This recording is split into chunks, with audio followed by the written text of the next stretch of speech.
Hey, it's Shane from GotRom.com. This video is about the 7 most powerful lessons that I learned from Ido Portal.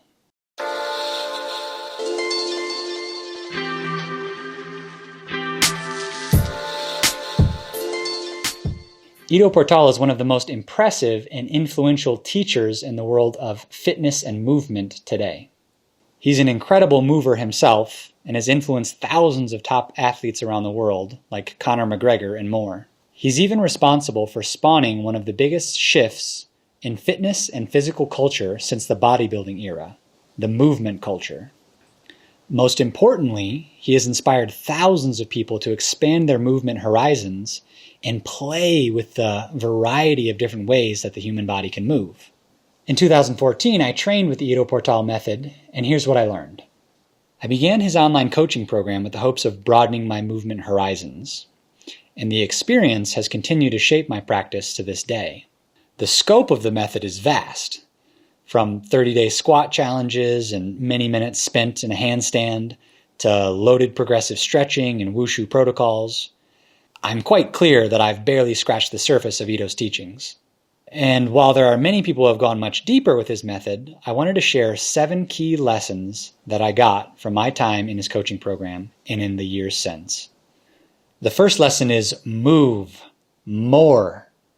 Most modern health crises can be traced back to a lack of movement. We are a society that is movement deprived at a gross level, and it's costing us. Ido Portal was one of the people in recent years who popularized the idea that we need to move a lot more and move a lot better. Even if you have no interest in doing handstands and crawling on the ground, you should still move more. Ido's passion and enthusiasm for the wonderful, complex, and creative world of movement is contagious. No matter where you're starting from, you can move more. For some people, that might look like starting to walk 3 times a week after being sedentary for 10 years. For others, it might look like pursuing a one-arm handstand or a one-arm chin-up. There's no right or wrong, just move more. Lesson number 2 from Ido is know your dogma. In his London Real interview, Ido talked about identifying and being clear about your dogma. Your dogma is kind of like your why with a capital W. It's your big why. It's your ultimate reason for moving.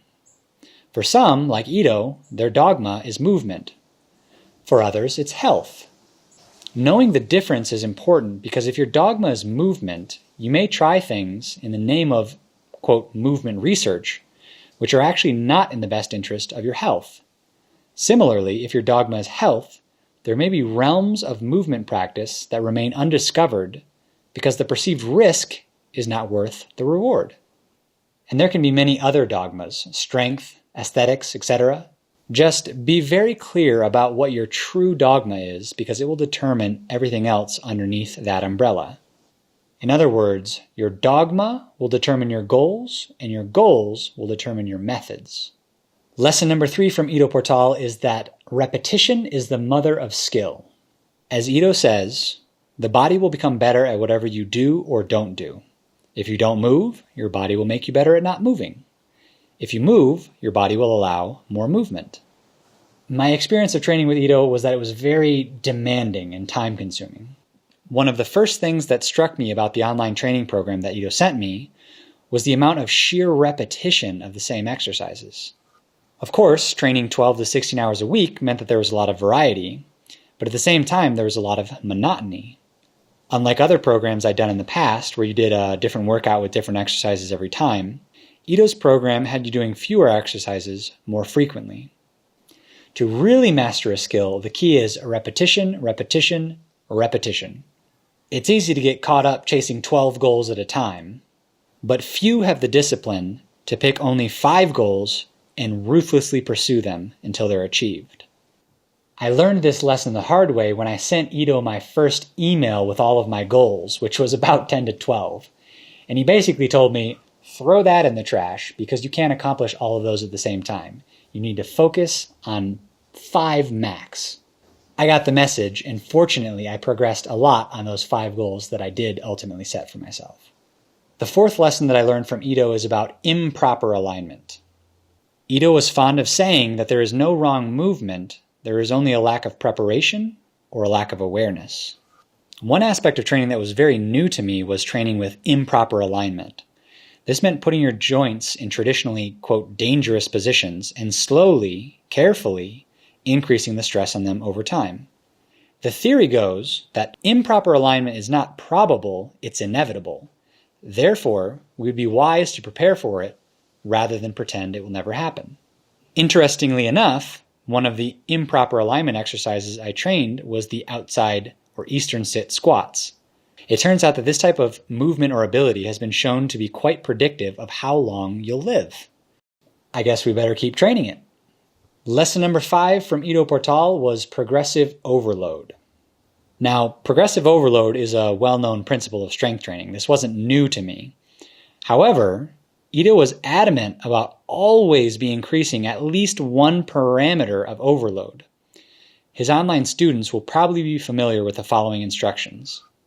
This is an email I received from Ido.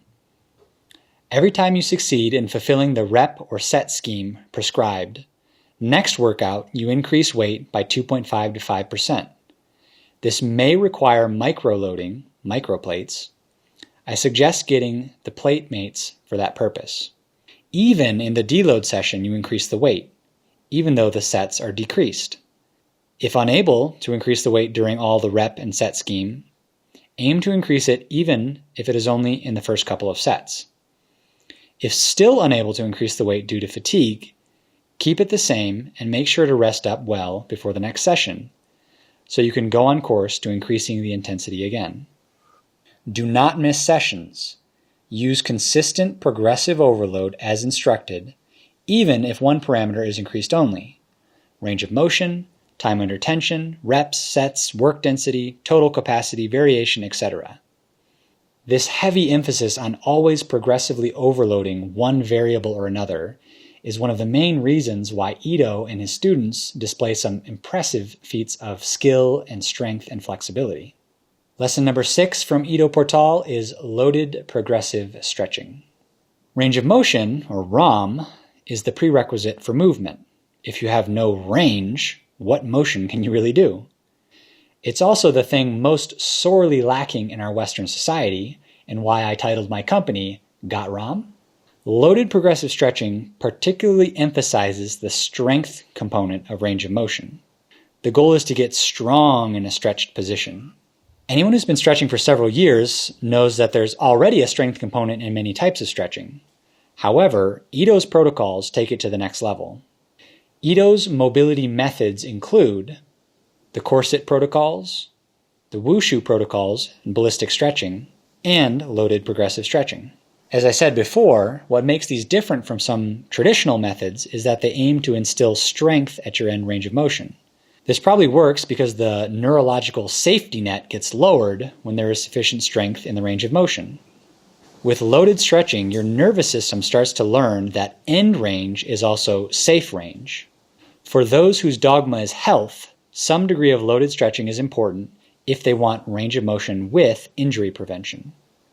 Ballistic stretching creates strength via loading with momentum and leverage.